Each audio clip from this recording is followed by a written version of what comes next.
大家好，欢迎来到我的婚介所，我是丽姐。又到了给大伙讲相亲故事的时间啦，感谢大家一直以来的订阅哈。要是觉得故事精彩，手头宽裕的宝子们打赏请丽姐喝喝茶，丽姐我就更有动力给大家讲更多有意思的事儿啦。今天给大家讲个真实发生在咱们婚介所的事儿，主角是一位32岁的广州姑娘，叫小芳。这事儿啊可把我气得够呛，听完你们就知道咋回事了。小芳是通过朋友介绍来咱们婚介所的，第一次见面，我瞅着她穿得普普通通的，长相呢，确实就是那种人人堆里找不着的大众脸，不过看着倒也算端庄大方，干干净净的。可谁能想到，等我们一聊到择偶条件，这姑娘的话直接把我惊掉下巴。丽姐，我知道自己长得一般，但是我觉得男方条件不能太普通。小芳一上来就开门见山，我就问她，那你具体想要啥条件呢？她立马掰着手指头数起来。首先啊，男方年龄不能超过35岁，身高怎么也得175以上吧，最好是广州本地人，有房有车，那是最基本的要求。工作呢，公务员、事业单位或者大企业的中层以上管理人员，这比较理想。月收入税后得有3万以上才行。我当时一听，心里就想，这要求可不低呀，忍不住说，小妹啊，你这要求……丽姐，我这要求不过分吧？我虽然长相普通，但我是重点大学毕业的，在外企工作，月薪也有15000呢。而且我性格温柔，会照顾人，还做得一手好菜。听到这儿，我心里直犯嘀咕，真想跟他说，妹子啊，你可醒醒吧。但咱干婚介这行得讲职业道德不是？于是我还是先给他安排了几次相亲，结果咋样呢？第一个男生一见面，小芳就嫌弃人家工资低。那男生其实工作也挺努力的，就是行业竞争大，一时半会儿没达到小芳的预期。第二个男生房子在番禺，就被他嫌远。其实番禺离市区也不算特别远，交通啥的也方便，可小芳就觉得不够近。第三个男生各方面条件都还不错，工作稳定，收入也还行，就是今年36岁，得嘞，又被他嫌大了。直到遇见第四个男生小李，这个小李条件那是真不错，身高185， 33岁，是某知名企业的高管，收入也完全达标。就是长相嘛，比较接地气，跟小芳的颜值差不多在一个档次，都属于那种不惊艳但也不丑的类型。见面那天，小芳从一坐下就开始挑剔小李的穿着打扮，一会儿说衣服款式老气，一会儿又说颜色搭配不好看，还当着人家面说，你这样的条件应该找个漂亮一点的女生吧。小李听了先是愣了一下，估计没想到小芳会这么直接，然后他冷笑着说，姐姐，我觉得你说的对，我确实应该找个漂亮的。你要求这么多，自己却说长得一般，你知道吗？条件不好可以通过努力来改变，可以贷款买房买车，可以转行换工作，但是长相一般这个事儿，你打算怎么改变呢？这话一出口，现场的气氛瞬间尴尬的能让人脚趾抠出3室一厅。我一看这情况，赶紧出来打圆场，哎呀，你们俩别这么说，初次见面多聊聊，互相了解嘛。可小芳已经气得脸通红，啥也没说，拎起包扭头就走了。后来啊，小芳给我打电话投诉，说小李太过分了，说话伤人。我实在是忍不住了，就跟她说，妹子，我觉得你真得好好想想，在这婚恋市场上，每个人都得有个自己的市场定位。你老是嫌弃别人条件不够好，可你自己扪心自问，你能给对方带来啥呢？颜值不高没关系，但是态度得端正啊。现在这社会，单身的原因各种各样，但是眼高手低，好高骛远，这绝对是致命的。你说你想找个条件好的，人家条件好的凭啥要找你呢？就因为你自己说的温柔会做菜吗？拜托，这些基本技能，现在哪个女生不会啊？说完这些话，小芳在电话那头沉默了。过了好久，她才小声说，丽姐，我明白了。各位宝子们，听到这儿，想必大家心里也都有数了吧？在择偶这件事上，一定要客观理性，实事求是。你想要什么样的另一半，自己也得付出相应的努力，具备相应的条件呀。现在的婚恋市场那可真是鱼龙混杂，啥人都有。有些人啊，就好比站着说话不腰疼，好像天底下的好条件都该理所当然是自己的似的。就这种心态，不管是男生还是女生，最后都得吃亏。就说前阵子有个男生也是来咱们婚介所找对象，他自己条件也就那样，工作一般，在个小公司上班，收入不高，每个月也就几千块钱，还没房没车。可他对女方的要求那叫一个高，非得找个年轻漂亮、身材好，最好是模特那种身材，还得有稳定工作，家里有背景，能帮他事业上一把的。我给他介绍了几个姑娘，他不是嫌这个不够漂亮，说人家脸上有点小雀斑，影响美观，要么就是嫌那个工作不好，觉得不是国企或者事业单位不稳定。我跟他说，让他现实点，先提升提升自己，他还不听，觉得自己肯定能找到符合他要求的。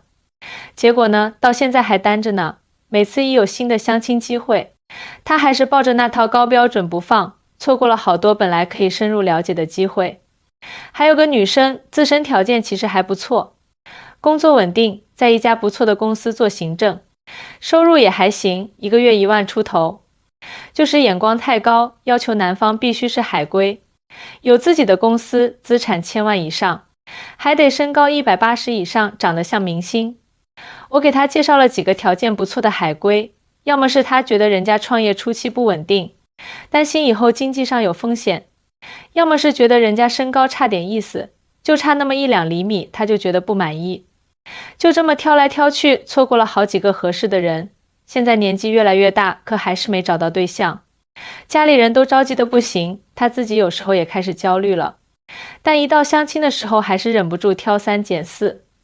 丽姐，我见过太多这样的案例了，有些人啊，到了年纪大了，还是这么挑3拣4，最后错过了好多好姻缘。就像之前有一对年轻人，男生和女生条件都挺般配的。男生在一家互联网公司工作，收入不错，性格也挺开朗。女生在学校当老师，工作稳定，人也很温柔。两人见面后，第一印象都挺好的。但相处下来，男生觉得女生有点小脾气，一生气就不说话，让他猜不透。女生觉得男生不够浪漫，过节啥的也不知道送个小礼物，生活有点平淡。其实啊，这些问题都不是啥大问题。两个人要是能多包容包容，互相理解理解，坐下来好好沟通沟通，说不定早就修成正果了。可就是因为他们互相嫌弃，都觉得对方不符合自己心里的完美伴侣形象，最后没成。所以啊，丽姐在这儿奉劝各位单身的男男女女，一定要认清自己，摆正心态。就像有句话说的，爱情是相互的，你想要遇到什么样的人，自己首先得成为什么样的人。不要总觉得别人欠你一段好姻缘，感情这东西是互相吸引的，你有多优秀，才能吸引多优秀的人。就拿我认识的一对夫妻来说吧，他们俩刚开始认识的时候，女方觉得男方不够上进，每天就知道打游戏，工作上也没什么追求。男方觉得女方太强势，什么事儿都要管着她，让她觉得没自由。但是后来，男方为了女方，意识到自己不能再这么浑浑噩噩下去了。他开始努力工作，报各种培训班提升自己的技能，后来在工作上取得了很大的进步，升职加薪。女方也慢慢意识到自己的问题，学会了温柔体贴，给男方足够的空间。两个人互相为对方改变，最后就幸福的在一起了。现在他们结婚好几年了，感情越来越好，还生了个可爱的宝宝。再说说另一个例子，有个姑娘一直想找个能陪她到处旅游的人。她自己呢，因为工作原因，之前很少出门，也没什么旅游经验。但是她为了能遇到那个对的人，开始改变自己。她利用周末和假期参加了一些旅游社团，跟着大家一起去周边游玩。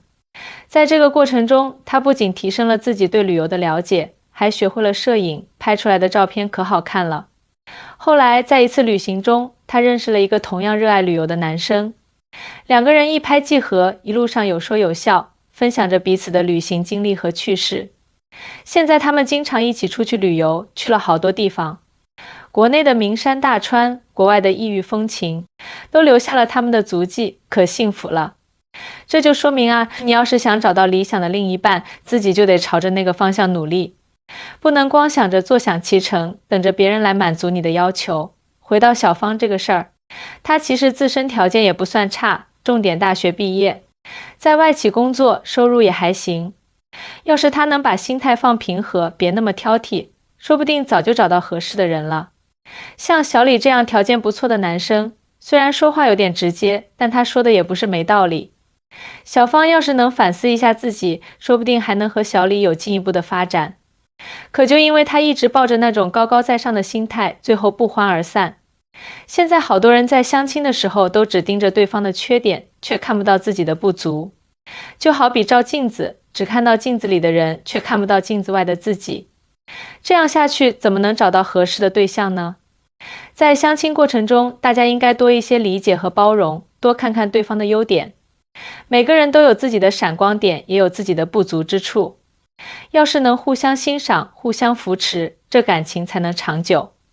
就像之前有个男生，他相亲的时候遇到一个女生，女生各方面都不错，性格开朗，工作也稳定，就是有点胖。男生一开始心里有点介意，毕竟谁都希望自己的另一半身材好点嘛。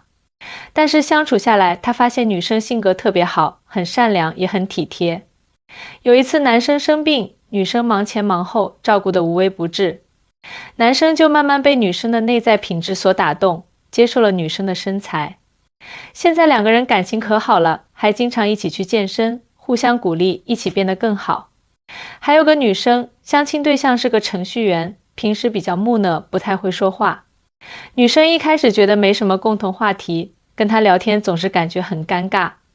但是后来女生发现男生虽然嘴笨，但是心很细，记得女生的每一个喜好，女生喜欢吃的零食，喜欢看的电影，他都默默记在心里。女生生日的时候，男生精心准备了一个惊喜，虽然礼物不是很贵重，但是都是女生喜欢的东西。女生就慢慢被男生的真诚打动了，现在两个人也快结婚了。所以说啊，在相亲的时候，不要被一些表面的东西所迷惑，要深入了解对方，发现对方的内在美。话说回来，小芳听了我的话后，虽然嘴上说明白了，可我也不知道她心里是不是真明白了。希望她能好好反思反思，调整好自己的心态，早日找到属于自己的幸福。好了，今天的故事就讲到这儿啦。要是觉得丽姐说的有道理，就给丽姐点个赞吧。咱们下期接着给大家带来新的相亲故事，我是丽姐，咱们下期见喽。